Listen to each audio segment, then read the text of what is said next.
السلام علیکم، ہمارے چینل کہانی افسانہ پر خوش آمدید۔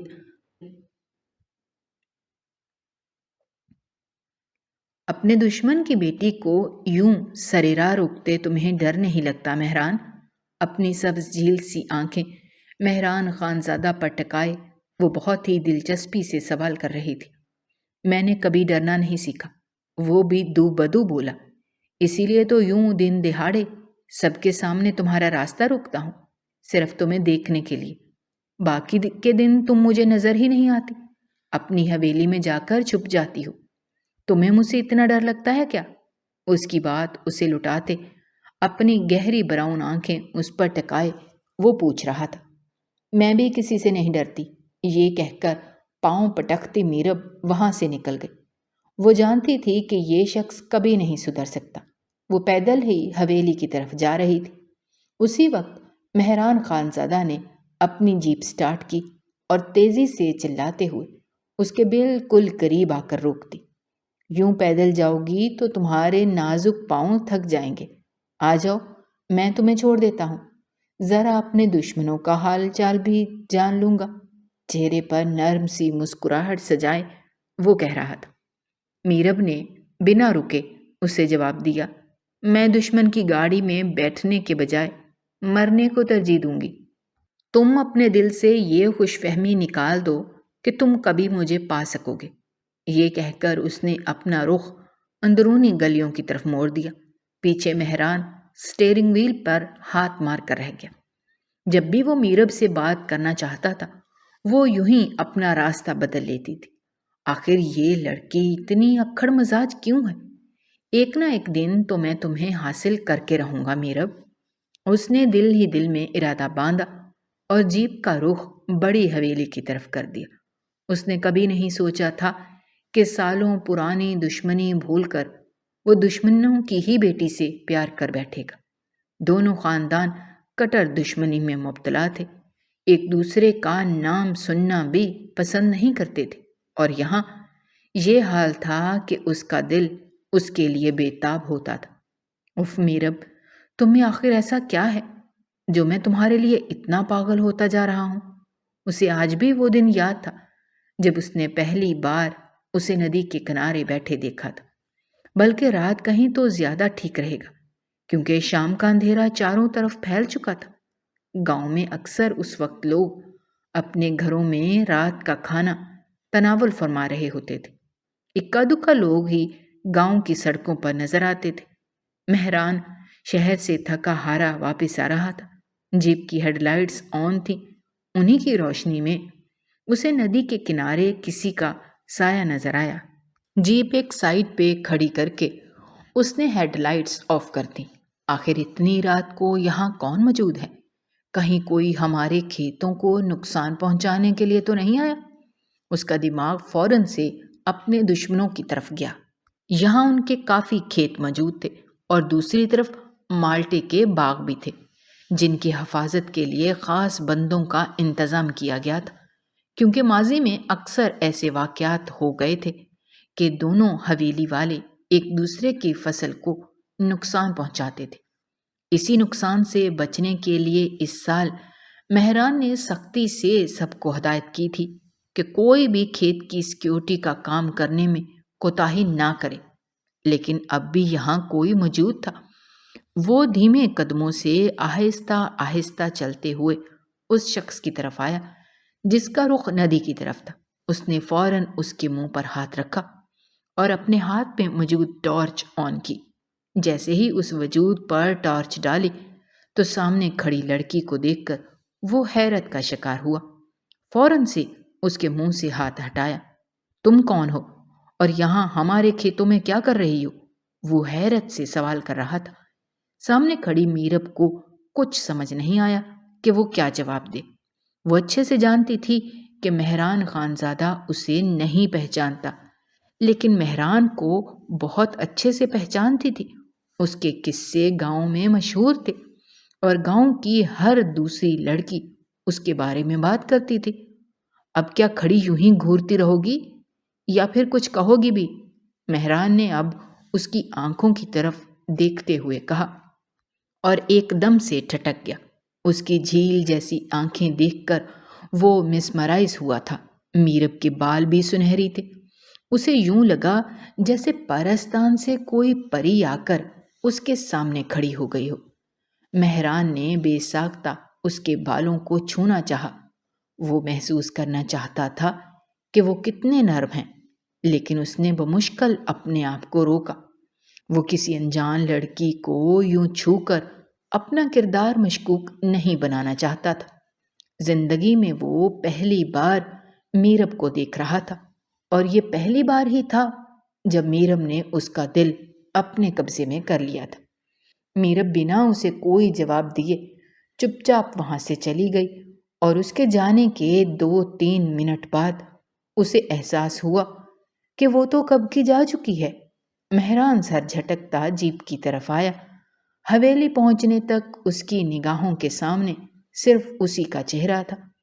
کل ہی کسی سے پتہ لگواتا ہوں کہ آخر وہ لڑکی ہے کون؟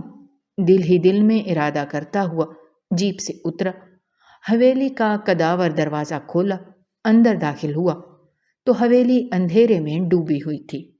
صرف مرکزی ہال کی لائٹ جل رہی تھی۔ وہ دھیرے سے اپنے کمرے کی طرف بڑھ رہا تھا تاکہ اس کی آواز سے کسی کی نیند خراب نہ ہو، لیکن اسی وقت بی جان اپنے کمرے کا دروازہ کھول کر باہر نکلی۔ شاید وہ عشاء کی نماز پڑھنے کے لیے وضو کرنے جا رہی تھیں۔ سردیاں تھیں تو سب لوگ جلدی سونے کے لیے لیٹ جاتے تھے۔ مہران بیٹا آ گئے؟ بی جان نے اسے دیکھتے ہی کہا۔ جی بی جان، شہر میں کام مکمل ہو گیا تو میں واپس آ گیا۔ آپ بتائیں آپ کی طبیعت کیسی ہے؟ اور باقی سب نے کھانا کھا لیا؟ وہ معمول کی طرح ان سب کا حال چال پوچھنے لگا۔ وہ سب کا بے حد دھیان رکھتا تھا۔ حویلی کے تمام کام اسی کی ذمہ داری میں سر انجام دیے جاتے تھے۔ ہاں بیٹا، ہم نے کھا لیا، تمہارے لیے کھانا رکھا ہے۔ میں ملازمہ سے کہتی ہوں وہ تمہیں گرم کر کے دے دے گی۔ نہیں بی جان، اس وقت ملازمہ کو زحمت مت دیں، میں خود کر لوں گا۔ وہ گھر والوں کے ساتھ ساتھ ملازم کے آرام کا بھی دھیان رکھتا تھا۔ بی جان اسے دعائیں دیتی چلی گئیں۔ وہ کچن میں آیا اور جلدی سے کھانا گرم کر کے کھانے میں مگن ہو گیا۔ کھانا کھاتے بھی اسے اس لڑکی کی یاد آ رہی تھی۔ آخر وہ میرے حواسوں میں اتنا کیوں چھائی ہوئی ہے؟ وہ خود سے بار بار سوال کرتا۔ اگلی صبح سب سے پہلے اس نے اپنے خاص ملازم ظفر کو بلایا۔ ظفر، کل رات میں نے ندی کے کنارے کسی لڑکی کو دیکھا تھا۔ اس کے بال سنہری تھے اور آنکھیں سبز رنگ کی تھیں۔ میں نے گاؤں میں آج سے پہلے ایسی کسی لڑکی کو نہیں دیکھا۔ وہ ہمارے کھیتوں کی طرف موجود ندی میں آخر کیا کر رہی تھی؟ مجھے اس بات کا جواب چاہیے۔ تم جلد سے جلد خفیہ طور پر پتہ لگواؤ کہ وہ کون تھی۔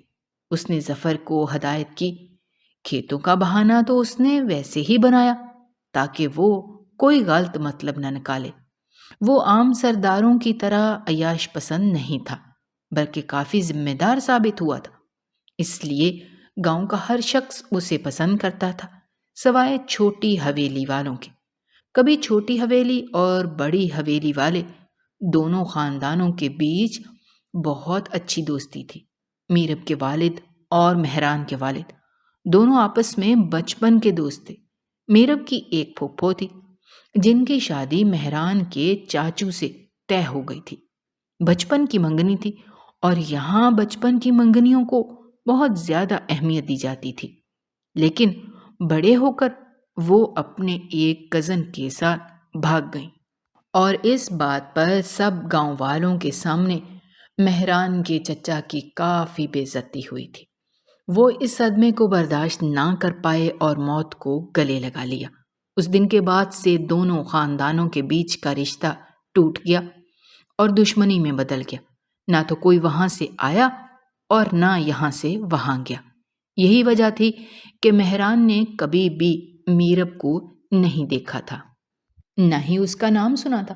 اسے ان لوگوں کی زندگیوں میں کسی قسم کی کوئی دلچسپی نہیں تھی۔ وہ بچپن سے ہی اپنے چاچو کے بہت قریب رہا تھا، اور ان کی ایسی موت نے اس پر گہرا اثر ڈالا تھا۔ 2 دن بعد ہی ظفر نے اسے تمام معلومات لا کر دے دی، اور جو کچھ اس نے بتایا اسے سن کر وہ اپنا سر تھام کر بیٹھ گیا۔ وہ اس کے دشمنوں کی بیٹی تھی، آخر میرا دل کسی دشمن کی بیٹی پر کیسے آ سکتا ہے؟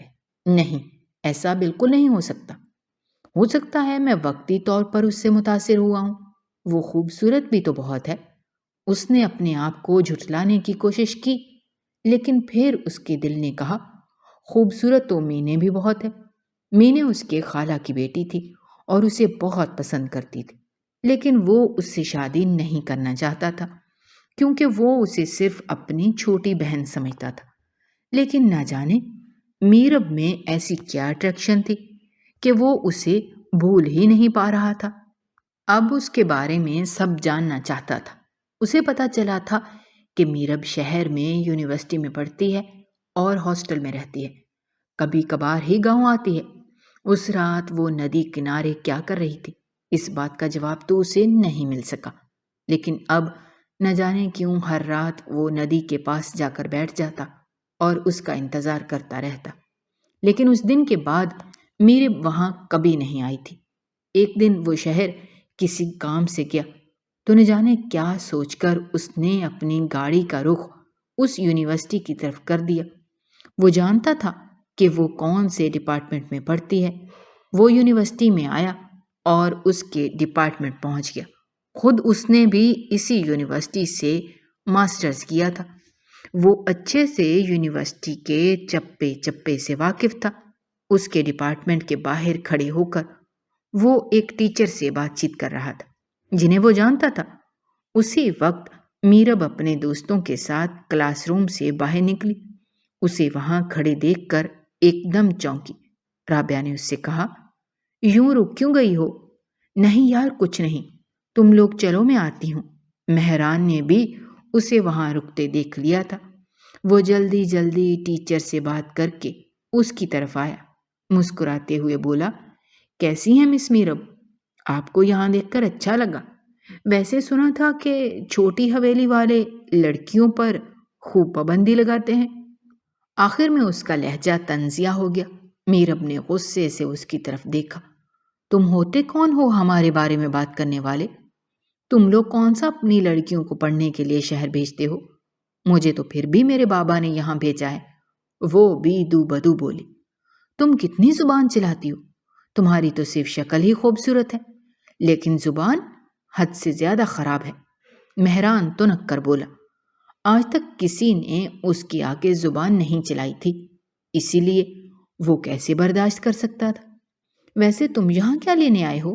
اس دن ندی کنارے میرے پاس آ گئے اور اب یہاں پر میرا پیچھا کرتے آ گئے ہو۔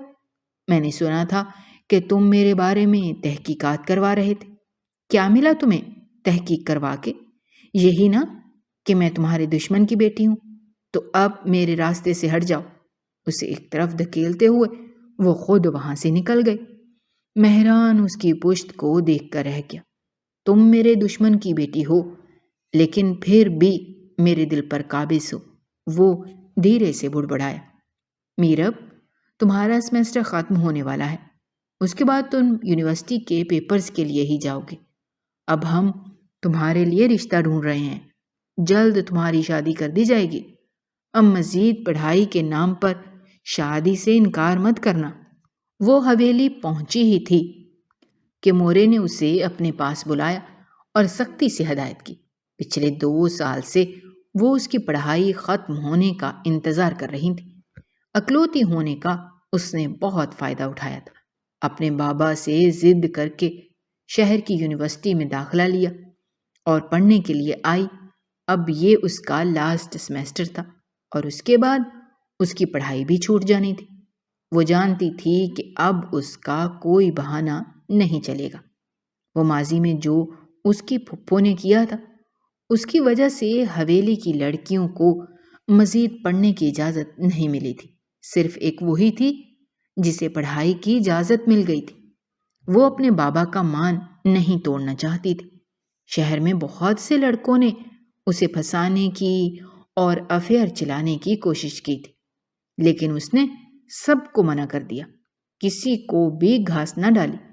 وہ یہاں پڑھنے آئی تھی اور اپنے اس مقصد کو کبھی بھی نہیں بھولتی تھی۔ لیکن آج کل مہران خانزادہ اس کے لیے سب سے بڑی مصیبت بنا ہوا تھا۔ وہ جانتی تھی جب اس کی پھپھو گھر سے بھاگی تھی تو اس کے بعد ان کے گھر والوں نے کتنا زیادہ برے حالات کا سامنا کیا تھا، اور ان کے لیے سب سے زیادہ مشکلات کھڑی کرنے والے بڑی حویلی والے ہی تھے۔ اسی لیے اسے ان سب سے شدید نفرت تھی۔ مہران خانزادہ جب جب اس کے راستے میں آتا تھا وہ صرف نفرت کا اظہار کرتی تھی۔ ٹھیک ہے مورے، ابھی میں تھوڑی دیر آرام کرنا چاہتی ہوں، اس بارے میں بعد میں بات کریں گے۔ وہ ایک بار پھر انہیں ٹالنا چاہتی تھی اور اپنے کمرے میں چلی آئی۔ شام تک وہ سوئی رہی۔ اس کے بابا جان شہر کسی کام سے گئے تھے۔ جب وہ شام کو واپس آئے تو وہ ان سے ملنے نیچے چلی آئی۔ اپنی پڑھائی کے بارے میں کچھ باتیں کی۔ اسی وقت مورے دوبارہ وہاں آئیں۔ دیکھیں، آپ اس سے کہیں کہ ابھی اپنی پڑھائی کے بہانے ختم کر دے۔ میں جلد ہی اس کا رشتہ ڈھونڈنے کے لیے کہتی ہوں۔ جیسے ہی اچھا رشتہ ملا ہم اس کی شادی کر دیں گے۔ ہماری اکلوتی بیٹی ہے اور اس کی عمر ہو رہی ہے۔ گاؤں کی ہر عورت مجھ سے یہی سوال کرتی ہے کہ بیٹی کی شادی کب کرو گے؟ اب انہیں میں کیا جواب دوں کہ اس کے برابر کی لڑکیاں 3 بچوں کی مائیں بن چکی ہیں۔ ہمیشہ کی طرح ان کی وہی بات تھی۔ میرب بیزار ہوتی وہاں سے اٹھ کر چلی گئی۔ 2 دن اس نے خوب آرام کیا۔ چند دن اس کی چھٹیاں تھی، اس لیے وہ پورا گاؤں گھومنا چاہتی تھی۔ اس کی بہت سی ایسی سہیلیاں تھیں جن سے وہ ایک لمبے عرصے سے ملی نہیں تھی۔ ہمیشہ تھوڑے سے دن کے لیے آتی تھی اور پھر واپس ہاسٹل چلی جاتی تھی۔ اب اسے کچھ دن زیادہ ملے تھے تو اپنی سب دوستوں سے ملنے کے لیے جانا چاہتی تھی۔ گاؤں میں انہی دنوں میلہ بھی لگنے والا تھا۔ بچپن سے وہ اس میلے کو دیکھتے آ رہی تھی۔ اس میلے کو لے کر بھی دونوں خاندانوں کے بیچ میں ہمیشہ جھگڑے ہوتے تھے، کیونکہ میلہ ہمیشہ حویلی والوں کی طرف سے لگوایا جاتا تھا۔ یہ گاؤں کی روایت تھی اور ہر بار دونوں لڑائی کرتے تھے کہ اس سال میلہ ہم لگوائیں گے اور اس سال ہم، اور پھر یوں پنچایت نے ان کی مستقل لڑائیوں کے بعد ایک فیصلہ کیا کہ ایک سال میلہ بڑی حویلی والے اور دوسرے سال چھوٹی حویلی والے لگوائیں گے۔ اس سال مہران خانزادہ یعنی بڑی حویلی والوں نے میلہ لگوانا تھا۔ گاؤں کے سردار ہونے کے ناطے مہران کی یہ ذمہ داری تھی کہ وہ تمام انتظامات کا جائزہ لے۔ مہران اچھے سے جانتا تھا کہ اس میلے میں وہ بھی ضرور آئے گی اور میرب کو دیکھنے کے لیے وہ یہیں رکے رہنا چاہتا تھا، ورنہ میلے میں زیادہ دیر گھومنا اسے پسند نہیں تھا۔ یہاں کے شور شرابے سے اسے الجھن ہوتی تھی۔ 7 دن تک میلہ لگا رہا تھا۔ میلے کے پہلے دن میرب نہیں آئی تھی۔ وہ مایوس ہو گیا، لیکن دوسرے دن وہ میلے میں آ گئی۔ اسے گاؤں کی دوسری لڑکیوں کی طرح پرندوں وغیرہ میں کوئی دلچسپی نہیں تھی، بلکہ وہ ایک طرف کھڑی بریسلیٹ اور چوڑیوں کو دیکھ رہی تھی۔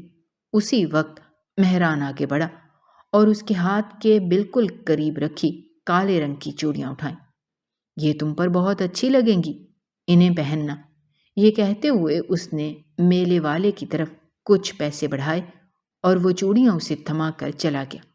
میرب کو سخت غصہ چڑھا۔ اس نے وہ چوڑیاں توڑ کر وہیں زمین پر پھینک دی۔ مہران کو لگا تھا کہ وہ اس کا تحفہ قبول کر لے گی، لیکن جب تھوڑی دیر بعد وہ وہاں سے گزرا تو دیکھا چوڑیاں ٹوٹی ہوئی زمین پر پڑی تھی۔ اس کا دل دکھ سے بھر گیا۔ جتنا وہ اس لڑکی سے محبت کرتا تھا اتنا ہی وہ اس سے دور بھاگ رہی تھی اور اس سے نفرت کرتی تھی۔ نہ تو مہران اپنے دل کو سمجھا پاتا تھا کہ وہ اس کے بارے میں نہ سوچے اور نہ ہی میرب کا دل جیت پا رہا تھا۔ اس کی کیفیت بہت ہی عجیب ہو رہی تھی۔ جب بھی وہ میرب کے آس پاس رہنا چاہتا یا اس سے بات کرنا چاہتا، وہ نفرت بھری نگاہوں سے اس کی طرف دیکھتی اور دور چلی جاتی۔ جتنے دن میلہ لگا رہا میرب روزانہ میلے میں آتی، لیکن اس کی طرف نظر اٹھا کر بھی نہ دیکھتی۔ بی جان آخری دن میلے میں آئی تھی۔ انہوں نے مہران کا بار بار اس لڑکی کی طرف دیکھنا نوٹ کر لیا تھا۔ وہ اچھے سے جانتی تھیں کہ وہ دشمنوں کی بیٹی ہے، لیکن مہران ان کا اکلوتا اور لاڈلا بیٹا تھا۔ ان کے 7 بچوں کی پیدائش کے بعد وہ پیدا ہوا تھا۔ جب بھی جان کے ہاں کوئی اولاد پیدا ہوتی تو چند گھنٹوں میں ہی اس کی موت ہو جاتی۔ صرف مہران ہی تھا جو بچ گیا تھا، اور بچپن میں بہت بیمار رہتا تھا۔ یہی وجہ تھی کہ وہ اس کی کسی خواہش کو کبھی بھی رد نہیں کرتی تھیں۔ 2 سال پہلے ان کے عزیز جان شوہر کی بھی وفات ہو گئی تھی۔ اب گھر میں ان کی ساس، مہران اور وہی رہتے تھے۔ مہران کے ایک ہی چاچو تھے جو کہ اس دنیا میں نہیں رہے تھے۔ مہران کی جان اپنی دادی اور اپنی بی جان میں بستی تھی۔ اس دن گھر واپس جا کر انہوں نے اپنی ساس سے اس بارے میں بات کی۔ میں جانتی ہوں اماں، وہ دشمنوں کی بیٹی ہے، لیکن میں نے مہران کی آنکھوں میں بے چینی دیکھی ہے۔ وہ اسے بہت زیادہ پسند کرتا ہے، لیکن وہ لڑکی اس کی طرف دیکھتی بھی نہیں۔ میں اپنے بیٹے کو یوں آسودہ نہیں دیکھ سکتی۔ کیا ایسا نہیں ہو سکتا کہ ہم دشمنی بھلا کر مہران کی خاطر ان کے گھر رشتہ ڈال دیں؟ انہوں نے ایک آس اپنے لہجے میں سمو کر اپنی ساس کی طرف دیکھا۔ یہ تم کیا کہہ رہی ہو؟ پاگل، تم اچھے سے جانتی ہو کہ وہ لوگ ہمارے دشمن ہیں۔ ان کی وجہ سے میرے بیٹے کی موت ہوئی۔ اماں، جو چلا گیا ہم اسے واپس نہیں لا سکتے، لیکن جو ہمارے پاس ہے ہم اسے نہیں جانے دے سکتے۔ اگر ہم نے اسے کھو دیا تو ہمارے پاس کیا بچے گا؟ اور ان سب کو ان کے حصے کی سزا مل چکی ہے۔ بہت سال ہو گئے اس دشمنی کو، اب تو دوسری پیڑھی بھی بڑی ہو گئی ہے۔ آخر یہ دشمنی اور کتنا عرصہ چلے گی؟ مہران اگر یوں ہی آسودہ رہ گیا تو اس کے دل کی موت پر کون آنسو بہائے گا؟ ہم اسے کھو دیں گے تو ہمارے پاس کیا بچے گا؟ انہوں نے انتہائی رنجیدگی سے کہا۔ شاید تم ٹھیک ہی کہہ رہی ہو گل۔ ہم 2 عورتیں کب تک یہ دشمنی نبھا سکتی ہیں؟ ہمیں اپنے بچے کے دل سے اس دشمنی اور نفرت کو ختم کرنا ہوگا۔ پہلے دونوں خاندان بہت مل جل کر رہتے تھے۔ ایک کی غلطی کی سزا ہم سب کو نہیں دے سکتے۔ یہ دشمنی ایک نسل تک نبھائی گئی ہے، اب اور نہیں ہونی چاہیے۔ انہوں نے اچانک ایک فیصلہ کیا۔ میں کل ہی ان کے گھر پیغام بھجواتی ہوں۔ مجھے یقین ہے کہ میرب کا باپ ہمیں انکار نہیں کرے گا۔ وہ مجھے بہت ہی زیادہ عزت دیتا ہے۔ دشمنی بھی اس نے بہت اچھے سے نبھائی ہے۔ وہ پڑھا لکھا سمجھدار ہے، میری بات کو ضرور سمجھے گا۔ ایک امید کی کرن ان کے چہرے پر جگمگا رہی تھی۔ اگلی صبح ہی وہ بنا مہران کو بتائے چھوٹی حویلی چلی آئیں۔ سب انہیں یوں اچانک دیکھ کر حیران رہ گئے۔ تبھی میرب کے والد صاحب وہاں آئے۔ صرف وہی اس بات سے واقف تھے کہ آج بڑی حویلی سے کچھ لوگ ان کے ہاں آ رہے ہیں۔ انہوں نے بہت ہی عزت اور احترام سے دونوں کا استقبال کیا اور انہیں حویلی کے سب سے اچھے کمرے میں بٹھایا۔ ان کی بیوی حیران تھی کہ آخر وہ اور اپنے دشمنوں کو اتنی عزت کیوں دے رہے ہیں۔ میرب کو جب پتہ چلا کہ بڑی حویلی سے مہران کی دادی اور اس کی بی جان یہاں آئی ہیں تو اسے کافی حیرت ہوئی۔ اتنے سالوں میں پہلی بار یہ ہوا تھا کہ بڑی حویلی سے کوئی یہاں آیا ہو۔ وہ ان سب سے نفرت کرتی تھی، اس لیے ملنا نہیں چاہتی تھی، اپنے کمرے میں ہی رہی۔ حالانکہ بار بار ملازمہ کے ہاتھ اس کی مورے پیغام بھجوا رہی تھی کہ مہمان تم سے ملنا چاہتے ہیں، نیچے آؤ، لیکن وہ نہیں آئی۔ دیکھو بیٹا، میں صاف صاف لفظ میں کروں گی، میں اب اس دشمنی کو مزید نہیں چلانا چاہتی۔ بہت لمبا عرصہ ہم سب نے بھگتا ہے۔ اب میں چاہتی ہوں کہ یہ دشمنی ہمیشہ کے لیے ختم ہو جائے۔ اس لیے ہم یہاں پر میرب کا رشتہ مانگنے آئے ہیں۔ تو میرب ہمارے محرام کے نام کر دو، ہم اسے اپنی بیٹی بنا کر رکھیں گے۔ تمہیں کسی طرح کی پریشانی میں پڑنے کی ضرورت نہیں ہے۔ تم مجھے اچھے سے جانتے ہو، میں نے تمہیں ہمیشہ اپنے بیٹے کی طرح رکھا ہے۔ ہمارے گھر میں صرف ایک ہی مرد ہے اور ہم نہیں چاہتے کہ ہمارے بعد اس کی زندگی مشکلات کا شکار ہو۔ اگر تم یہ رشتہ قبول کرتے ہو تو ہم سمجھیں گے کہ تم نے بھی دشمنی کو ہمیشہ کے لیے ختم کر دیا، ورنہ یہ نسل در نسل چلتی رہے گی۔ انہوں نے بہت ہی سلجھے ہوئے انداز میں اپنی بات ان کے سامنے رکھ دی تو میرب کے والد سوچ میں پڑ گئے۔ دیکھیں، میں اتنی جلدی فیصلہ نہیں کر سکتا، میں سوچ کر آپ کو بتاؤں گا۔ تھوڑی دیر وہ لوگ وہیں بیٹھی رہیں، اس کے بعد حویلی واپس آ گئیں۔ مہران شام کو کھیتوں کے کام سے فارغ ہو کر حویلی واپس آیا تو اس کی بی جان اور دادی جان دونوں نے اسے اپنے پاس بلایا۔ کیا بات ہے، خیریت تو ہے؟ آپ دونوں اب تک جاگ رہی ہیں؟ اس نے حیرت سے ان دونوں کی طرف دیکھتے ہوئے کہا، کیونکہ دونوں عموماً اس وقت سو چکی ہوتی تھیں۔ ہاں بیٹا، خیریت ہے، آج ہم دونوں چھوٹی حویلی گئی تھی۔ بی جان نے کہتے ساتھ ہی مہران کے چہرے کی طرف دیکھا جہاں ایک دم حیرت کے تاثرات ابھرے تھے۔ چھوٹی حویلی؟ لیکن وہاں کیوں؟ اس نے سوال کیا۔ بیٹا دیکھو، ہم جانتے ہیں کہ تم میرب کو پسند کرتے ہو اور یہ دشمنی بھی ہم نے بہت نبھا لی۔ اب ہم اس سب کو ختم کرنا چاہتے ہیں۔ اس کے بعد سے ہم نے رشتہ مانگا ہے۔ ہم چاہتے ہیں کہ میرب اور تمہاری شادی ہو جائے۔ یہ سب کے لیے بہت ہی اچھا ثابت ہوگا۔ ٹھیک ہے بی جان، جیسا آپ کو ٹھیک لگے۔ وہ تو ویسے بھی میرب کو پسند کرتا تھا، اس لیے فوراً سے ان کے فیصلے میں ان کا ساتھ دے دیا۔ اس دن کے بعد سے وہ میرب کے ساتھ سپنے سجانے لگا۔ پہلے تو اسے یہ ناممکن سی چیز لگتی تھی۔ دوسری طرف میرب کو جب پتہ چلا کہ اس کا رشتہ مہران خانزادہ سے طے کیا جا رہا ہے تو یہ سن کر وہ ہتھے سے ہی اکھڑ گئے۔ میں کسی سے بھی شادی کر لوں گی، لیکن مہران خانزادہ سے بالکل بھی نہیں۔ بڑی حویلی والوں سے مجھے صرف نفرت ہے۔ اس نے اپنا فیصلہ سنا دیا۔ شادی تو تمہاری مہران سے ہی ہوگی، اب چاہے تم کچھ بھی کہو۔ پہلی بار اس کے بابا نے اس طرح سے کہا تھا۔ اسے یقین نہیں آ رہا تھا کہ وہ اس کی سائیڈ نہیں لے رہے۔ اس نے بھوک ہڑتال کی لیکن کوئی چیز کام نہ آئی اور اس کی شادی کی تیاریاں شروع کر دی گئی۔ گاؤں بھر میں اعلان کر دیا گیا کہ مہران اور میرب کی شادی اس مہینے کی آخری تاریخ کو ہے۔ شادی کی تیاریاں بہت ہی دھوم دھام سے کی جا رہی تھیں۔ وہ ہرگز بھی مہران کی دلہن نہیں بننا چاہتی تھی۔ وہ اس سے عمر میں کافی بڑا تھا اور اس کا دشمن بھی تھا۔ اس نے اس شادی سے بچنے کی بہت کوشش کی لیکن اس کی کوئی کوشش کام نہ آئی۔ مہران نے ہر جگہ پہرے بٹھا رکھے تھے۔ اسے ڈر تھا کہ کہیں وہ بھاگ نہ جائے۔ وہ جانتا تھا کہ وہ اس شادی سے ناخوش ہے، لیکن اسے یقین تھا کہ اس کی محبت اس کا دل پگھلا دے گی۔ شادی کے فنکشن بہت ہی زیادہ زبردست رکھے گئے تھے۔ وہ بار بار اس شادی سے انکار کر رہی تھی۔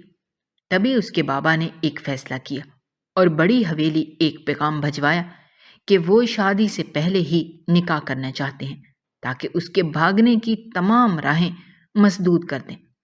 نکاح کے بعد مہران اس کے پاس آیا۔ یہاں سے بھاگنے کا سوچنا بھی مت، میں نے پورے گاؤں میں پہرے بٹھا رکھے ہیں، تم میری اجازت کے بنا یہاں سے نکل نہیں سکتی، اس لیے ایسا ویسا خیال اپنے دل میں لاؤ مت۔ ویسے بھی میں تم سے محبت کرتا ہوں، شادی کرنا چاہتا ہوں، لیکن پھر بھی تم ہو کہ مجھ سے دور بھاگتی ہو۔ آخر مجھ سے اتنی نفرت کیوں ہے تمہیں؟ آخر میں اس نے دکھی لہجے میں کہا۔ وہ اس کی نفرت کی وجہ سمجھ نہیں پا رہا تھا۔ جب دشمنی ہی ختم ہو چکی تھی تو وہ اتنی نفرت کیوں کر رہی تھی؟ میں تم سے ہمیشہ نفرت کرتی رہوں گی، میں تم سے کبھی محبت کر ہی نہیں سکتی۔ مجھے صرف تم سے ہی نہیں بلکہ تمہارے پورے خاندان والوں سے نفرت ہے۔ اس نے رخ موڑ لیا۔ مہران بنا کچھ کہے وہاں سے چلا گیا۔ وہ اس سے پورے 12 سال چھوٹی تھی، اس کے باوجود دو بدو جواب دیتی تھی۔ مہران کو اس کی یہ عادت پسند نہیں تھی لیکن اس کی محبت میں وہ اسے برداشت کر رہا تھا۔ حویلی آ کر وہ تھوڑی دیر کے لیے لیٹ گیا۔ اس کے جاتے ہی میرب نے اپنی دوست رابعہ کو کال کی اور کہا کہ میں آج کے آج گھر سے بھاگ رہی ہوں۔ ابا نے زبردستی میرا نکاح کروا دیا ہے لیکن میں یہ شادی نہیں کرنا چاہتی، اس کی بیوی کبھی نہیں بننا چاہتی ہوں۔ تم بس گاؤں کی سرحد پر میرا انتظار کرنا، میں تمہیں وہیں ملوں گی۔ کچھ دن تمہارے گھر رہوں گی، جب معاملات ٹھنڈے ہو جائیں گے تو واپس آ جاؤں گی۔ یہ کہہ کر اس نے کال کٹ کی۔ جلدی سے اپنا ضروری سامان کو ایک چھوٹے سے بیگ میں ڈالا اور دبے قدموں حویلی سے نکل گئی۔ کسی کو پتہ بھی نہیں چلا۔ اس نے گاؤں سے جانے کے لیے جنگل والا راستہ چنا تھا۔ اسے یقین تھا کہ گاؤں کے دوسرے راستوں پر مہران نے پہرا بٹھایا ہوگا۔ جنگل کے دوسرے کونے پر رابعہ اپنے بھائی کے ساتھ ٹیکسی لیے کھڑی اس کا انتظار کر رہی تھی۔ اس کا بھائی ٹیکسی چلاتا تھا۔ وہ لوگ کافی غریب گھرانے سے تعلق رکھتے تھے۔ وہ ٹیکسی میں آ کر بیٹھی تو وہ لوگ شہر کی طرف بڑھ گئے۔ اس کے گھر پہنچ کر میرب نے رابعہ سے کہا، میں تھوڑے دن پریشانی ہوگی، لیکن میں تمہارے علاوہ کسی پر بھروسہ نہیں کر سکتی، اسی لیے یہاں پر آئی ہوں۔ رابعہ اسے تھوڑی پریشان لگ رہی تھی۔ اسے لگا شاید یہاں پر آنے کی وجہ سے پریشان ہے۔ بہرحال اس نے رابعہ سے کہا کہ مجھے ایک گلاس پانی لا دو، بہت سخت پیاس لگ رہی ہے۔ رابعہ پانی دینے کے لیے چلی گئی، لیکن کافی دیر تک واپس نہ آئی۔ میرب نے سوچا کہ میں دیکھ کر آتی ہوں، نہ جانے وہ کہاں رہ گئی ہے۔ اس سے پہلے کہ وہ اٹھ کر باہر آتی، اسی وقت رابعہ پانی لے کر وہاں آ گئی۔ اس کے چہرے پر کافی پریشانی نظر آ رہی تھی اور اس کا ماتھا پسینے سے بھیگا ہوا تھا۔ تم ٹھیک تو ہو نا؟ میرب نے اس سے سوال کیا۔ ہاں میں ٹھیک ہوں، تم یہ پانی پی لو۔ بس تھوڑی طبیعت ٹھیک نہیں ہے، آرام کروں گی تو ٹھیک ہو جاؤں گی۔ یہ کہہ کر وہ فوراً وہاں سے نکل گئی۔ میرب نے جیسے ہی پانی پیا، ایک دم سے اسے چکر آنے لگے۔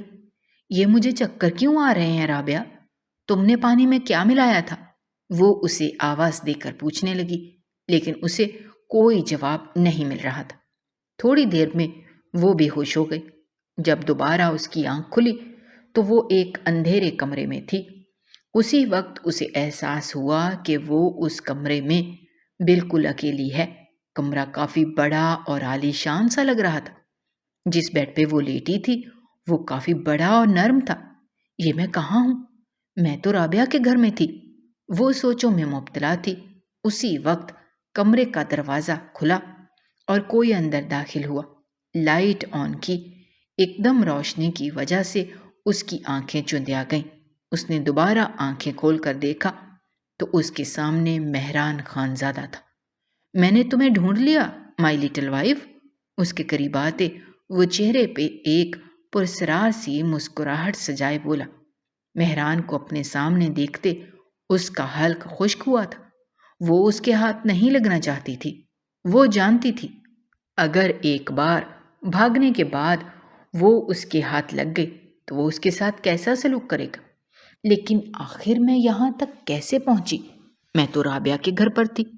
وہ سوچوں میں گم تھی، تبھی مہران کی آواز گونجی، اپنے چھوٹے سے دماغ پر اتنا زور مت ڈالو۔ تمہاری دوست نے چند پیسوں کے بدلے تمہیں واپس یہاں بھجوا دیا۔ اس نے تمہارے پانی میں بے ہوشی کی دوا ملا دی تھی اور جس طرح تمہیں یہاں سے لے کر گئی تھی بالکل ویسے ہی یہاں چھوڑ گئی اور میرے حوالے کر گئی۔ اب تم بڑی حویلی میں میرے کمرے میں ہو۔ اگر تم چاہتی ہو کہ یہ بات کسی کو نہ پتہ چلے تو چپ چاپ اپنے گھر چلی جاؤ، ورنہ کل صبح جب تم میرے کمرے سے نکلو گی تو پورے گاؤں میں یہ بات پھیل جائے گی کہ شادی سے ایک رات پہلے تم نے میرے کمرے میں گزاری ہے۔ پھر گاؤں والے تمہارے بارے میں کیا باتیں کریں گے تم اچھے سے جانتی ہو۔ بے شک ہمارا نکاح ہوا ہے، پھر بھی رخصتی سے پہلے یہ سب گاؤں میں اچھا نہیں سمجھا جاتا۔ اب دوبارہ یہاں سے بھاگنے کا سوچنا بھی نہیں۔ تم ایک بار غلطی کی ہے اور اس کی میں تمہیں ایسی بھیانک سزا دوں گا کہ تم دوبارہ ایسی غلطی کرنے کا سوچو گی بھی نہیں۔ وہ کہہ رہا تھا اور اب کہ اس کے لہجے میں آج محبت نہیں بلکہ صفاقیت تھی۔ اس کی روح تک کانپ کر رہ گئی تھی۔ وہ محبت میں حد سے زیادہ جنونی ہو چکا تھا، اتنا کہ میرب کو اندازہ بھی نہیں تھا۔ اس رات مہران نے اسے اپنی جیپ میں بٹھا کر خود چھوٹی حویلی کے باہر اتارا اور جب تک وہ اندر نہ چلی گئی وہ وہیں کھڑا رہا۔ میرب حویلی میں داخل ہوئی تو سب لوگ سو رہے تھے۔ کسی کو بھی اس کے گھر سے جانے کے بارے میں پتہ نہیں چلا تھا۔ وہ چپ چاپ اپنے کمرے میں آ کر بیٹھ گئی۔ موبائل اٹھا کر سب سے پہلے اس نے رابعہ کو کال کی، لیکن وہ کال نہیں اٹھا رہی تھی۔ کیسی دوست ہو تم؟ چند پیسوں کے بدلے مجھے ہی بیچ دیا، تلخی سے کہتے ہوئے اس نے موبائل ایک طرف رکھا۔ اب نہ چاہتے ہوئے بھی اسے یہ شادی کرنی ہی تھی۔ کل ہی اس کی رخصتی تھی۔ پوری رات اس کی آنکھوں میں کاٹی۔ بے شک تم شادی مجھ سے کر لو مہران خان زادہ، لیکن میں کبھی بھی خود کو تمہارے حوالے نہیں کروں گی۔ تم مجھے کبھی حاصل نہیں کر پاؤ گے، اس نے خود سے عہد کیا۔ شام تک تمام مہمان آ گئے تھے۔ اسے دلہن کی طرح سجایا گیا اور حویلی کے دالان میں لا کر بٹھا دیا گیا، جہاں بہت سی خواتین موجود تھیں۔ سب باری باری اس کے پاس آتے، اس کا گھونگھٹ اٹھا کر اس کا چہرہ دیکھتے اور پھر سلامی اس کے ہاتھ پر رکھتے تھے۔ یہ سلسلہ کئی گھنٹے تک چلتا رہا۔ پھر لوگ کھانا کھانے میں مصروف ہو گئے۔ وہ اب بہت تھک چکی تھی۔ اسے لگ رہا تھا کہ اس کی کمر بالکل اکڑ چکی ہے۔ اتنے گھنٹے ایک ہی جگہ پر بیٹھے رہنا اتنا آسان کام نہیں تھا۔ یہ تکلیف صرف دلہنیں ہی محسوس کر سکتی ہیں۔ تھوڑی دیر بعد رخصتی کا شور مچ گیا۔ مہران خان زادہ اسے اپنے ساتھ رخصت کر کے حویلی لے جانے کے لیے آ گیا۔ وہ اس کے ساتھ جانا تو نہیں چاہتی تھی، لیکن اب کوئی چارہ باقی نہیں بچا تھا۔ رخصت ہو کر وہ بڑی حویلی آئی تو حویلی کی سجاوٹ دیکھ کر حیران رہ گئی۔ حویلی بہت ہی خوبصورتی سے سجائی گئی تھی۔ ہر طرف سجاوٹ اور روشنی ہی روشنی تھی۔ یہاں پر بھی کھانے کا الگ سے انتظام کیا گیا تھا۔ بہت سی رسمیں مکمل کرنے کے بعد اسے مہران کے کمرے میں چھوڑ دیا گیا۔ اس کا روم بہت پیارا سجا ہوا تھا۔ آج پہلی بار اس نے اس حویلی میں قدم رکھا تھا۔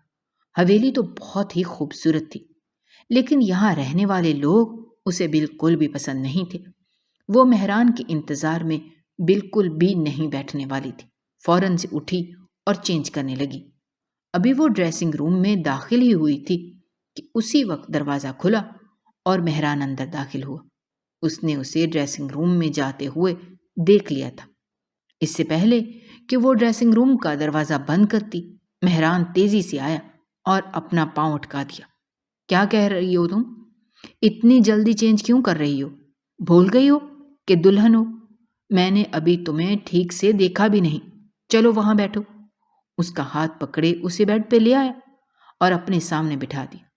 میرب نے نفرت سے اس کا ہاتھ جھٹکا۔ مجھے تمہارے ہاتھوں منہ دکھائی لینے کا کوئی شوق نہیں ہے، اور نہ ہی رونمائی کروانے کا شوق ہے۔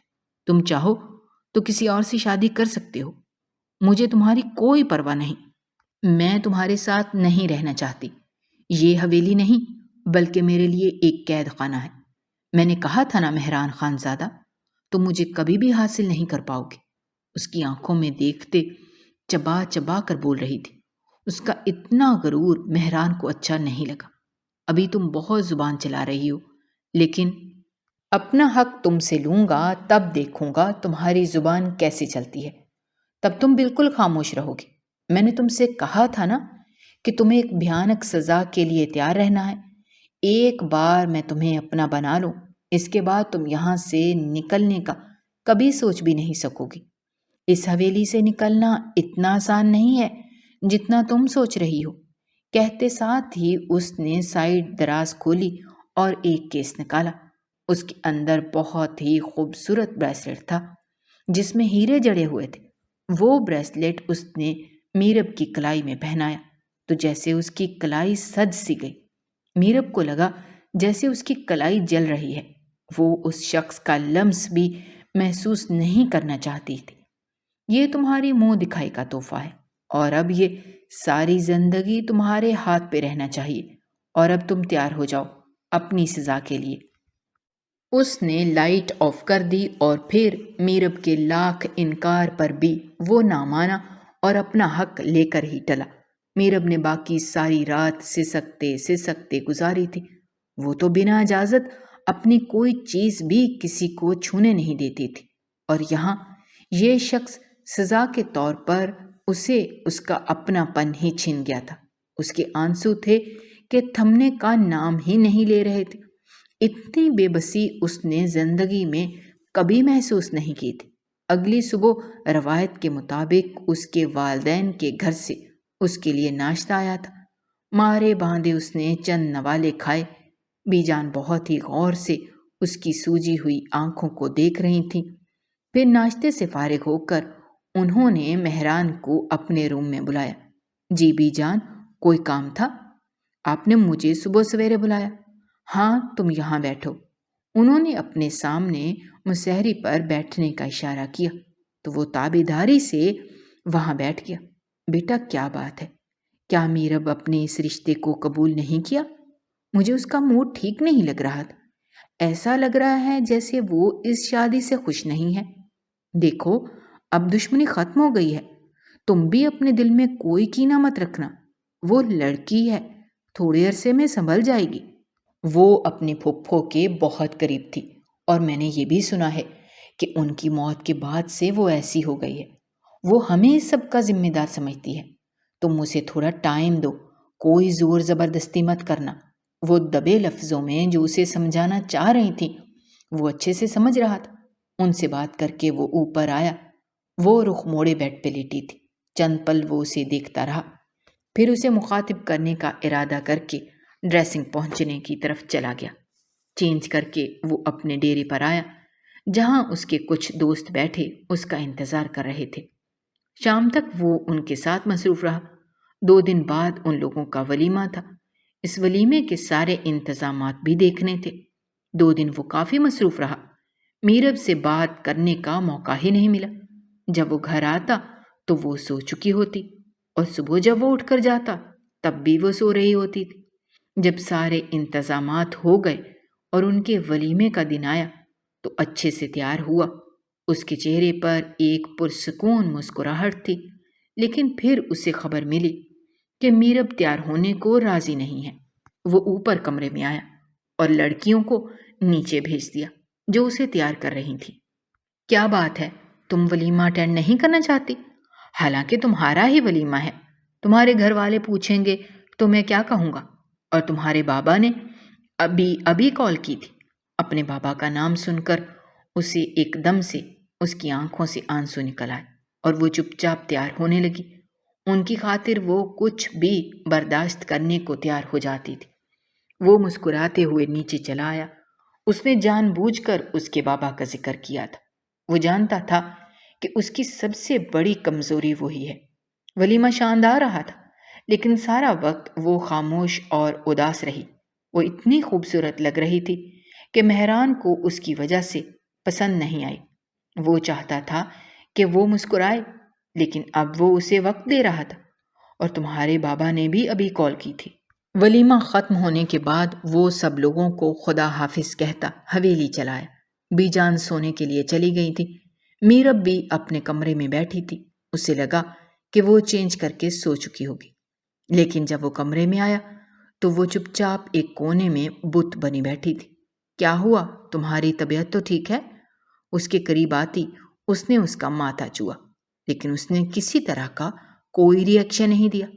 اگر عام حالات میں وہ ایسا کرتا تو وہ اس کا ہاتھ جھٹکتی، لیکن اب یوں لگ رہا تھا جیسے وہ گمسم سی ہے۔ کچھ دیر وہ اس سے بات کرنے کی کوشش کرتا رہا، لیکن جب اس نے کوئی جواب نہ دیا تو بیڈ پر آ کر لیٹ گیا۔ نہ جانے رات کے کس پہر میرب آ کر اس کے پہلو میں لیٹ گئی۔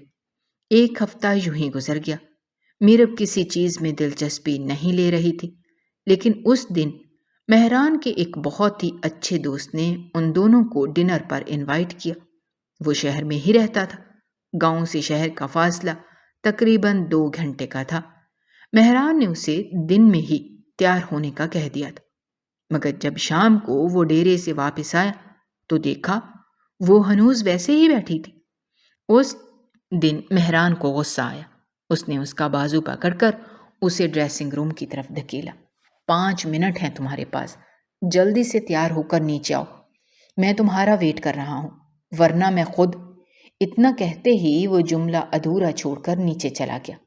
میرب اس کی بات کا مطلب بہت اچھے سے سمجھ گئی تھی، اس لیے فوراً سے تیار ہونے لگی۔ ہلکے کام والا سوٹ پہن کر وہ نیچے آئی۔ اس نے ہلکا میک اپ بھی کر لیا تھا تاکہ وہ کوئی اعتراض نہ کرے۔ مہران نے ایک نظر اس کی طرف دیکھا، وہ بہت خوبصورت لگ رہی تھی۔ ایسے ہی رہا کرو، کہتے ہی وہ اس کے ساتھ دیے باہر آ گیا اور اپنی گاڑی نکال کر اسٹارٹ کی۔ جو ہی شہر کی طرف مڑے تو وہ شوق سے باہر دیکھنے لگی۔ اتنے عرصے میں مہران کو یہ اندازہ تو ہو گیا تھا کہ اسے شہر بہت پسند ہے۔ وہ مگن سا اس کی طرف دیکھ رہا تھا، تبھی سامنے سے تیز رفتار آتی گاڑی کو نہ دیکھ پایا۔ مہران گاڑی ایک دم سے میرب چیخی۔ مہران نے منہ کھلا کر سامنے دیکھا، مگر اس سے پہلے کہ وہ گاڑی کو کنٹرول کرتا، دوسری طرف سے آتی گاڑی ان سے ٹکرا گئی۔ مہران نے بے ساختہ میرب کے گرد بازوؤں کا حصار بناتے ہوئے اسے چوٹ سے بچانے کی کوشش کی تھی، مگر وہ خود بہت بری طرح سے زخمی ہوا تھا۔ ان کی گاڑی الٹ گئی تھی۔ میرب کی چیخیں فضا میں گونج رہی تھیں۔ وہ روتے ہوئے مہران کو پکار رہی تھی۔ اسے کچھ سمجھ نہیں آ رہی تھی کہ وہ کیا کرے، بس وہ کسی بھی طرح مہران کو بچانا چاہتی تھی۔ کانپتے ہاتھوں سے اس نے اپنا موبائل نکالا اور ایمبولنس کو کال کی۔ ہاسپٹل پہنچ کر وہ بس مہران کی سلامتی کی دعائیں کر رہی تھی۔ اس نے کال کر کے اپنے بابا کو بھی بتا دیا، جو اپنی بیوی اور مہران کی بی جان کے ساتھ اسپتال پہنچے۔ بیٹا، اب مہران کی طبیعت کیسی ہے؟ اس کے بابا نے اسے خاموش کرواتے ہوئے پوچھا۔ وہ مسلسل روئے جا رہی تھی۔ اسی وقت ایمرجنسی کا دروازہ کھول کر ڈاکٹرز باہر آئے۔ مسٹر مہران کی کنڈیشن اب ٹھیک ہے، آپ لوگ مل سکتے ہیں۔ ڈاکٹر کی بات سنتے ہی وہ تیزی سے اندر کی طرف بھاگی۔ یہ وہ شخص تھا جس سے وہ نفرت کرتی تھی۔ اب اسے احساس ہوا تھا کہ وہ اس کے لیے اپنی جان بھی دے سکتی ہے۔ مہران مکمل ہوش میں اسے دیکھ رہا تھا۔ کیا ہوا؟ دور کھڑی رہو گی یا پاس بھی آؤ گی؟ ہمیشہ تڑپاتی ہو مجھے۔ اس کی بات سنتے ہی وہ تیزی سے اس کے قریب آئی اور اس کا ہاتھ تھامتے ہوئے بولی، آپ نے مجھے کیوں بچایا؟ آپ نے اپنے آپ کو کیوں نہیں بچایا؟ وہ روتے ہوئے پوچھ رہی تھی۔ کیوں؟ تمہیں میری پرواہ ہو رہی ہے؟ اس نے مسکراہٹ دباتے ہوئے پوچھا۔ تو وہ خفگی سے رخ موڑ گئی۔